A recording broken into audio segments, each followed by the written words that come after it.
Čau, krásny deň. Mám chvíľočku času, rozhodol som sa opäť natočiť krátke video a takto sa vám znova prihovoriť.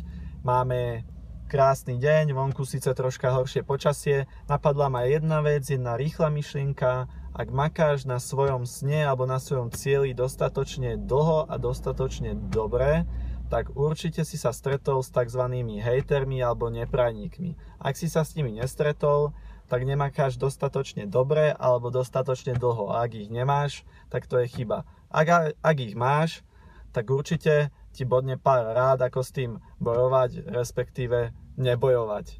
Poďme sa na to pozrieť.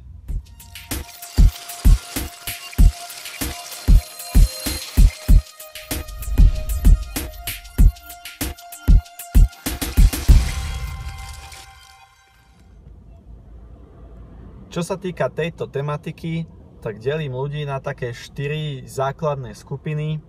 Prvá je tzv. Ochrancovia. To je väčšinou rodina alebo nejaký životný partner alebo dobrý kamarát, ktorý to s tebou kvázi myslia dobre a chcú ťa ochrániť od nejakého rizika. Chcú, aby si našiel nejakú prácu, nejakú istotku, kde budeš mať všetko isté, nechcú ťa vystavovať či už nejakej zdravotnej záťaži, ak chceš byť, ja neviem, športovec alebo čokoľvek. Sú to proste ľudia, ktorí sa o teba boja, myslia to s tebou dobre a chcú ťa ochraňovať pred nejakými rizikami.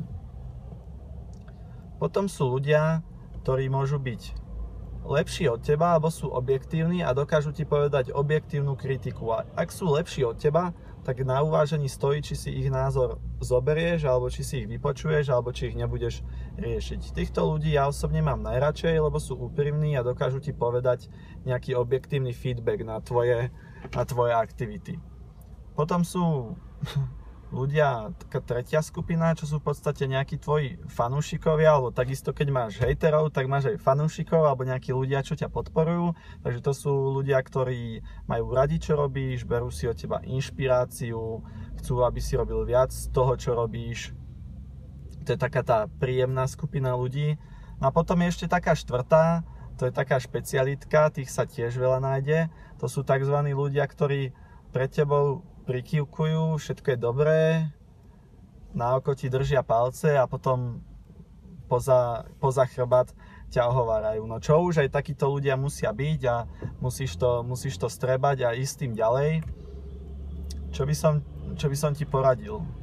Jediné, čo na to platí, je vytrvalosť a úspech je najväčšie kladivo na hejterov. Prebiješ ich jedine úspechom, tým, že budeš ešte viac makať na sebe, že spravíš rozhodnutia, ktoré vôbec nebudú čakať a dosiahneš výsledky. Takže čo sa tohto týka, určite makaj ďalej, viac, buď lepší ako ostatní a z hejterov sa stanú fanúšikovia, ktorí budú za tebou chodiť a budú chcieť využívať tvoje produkty, tvoje služby, tvoje rady, byť v tvojej prítomnosti a to už je tá príjemnejšia cesta. Krásny deň prajem a nezabudni, be free. No a na záver, každý má nejaký názor. Ja hovorím, že názory sú ako autá. Niekto ho má, niekto ho nemá, niekto používa cudzí, niekto ho mení často, niekto ho má celý život. Niekto ho má zastaralý, niekto ho má nový a nablískaný. O tebe to musí byť jedno a jediné, čo potrebuješ, je ísť si za svojím cieľom. Tak teraz už naozaj, čau.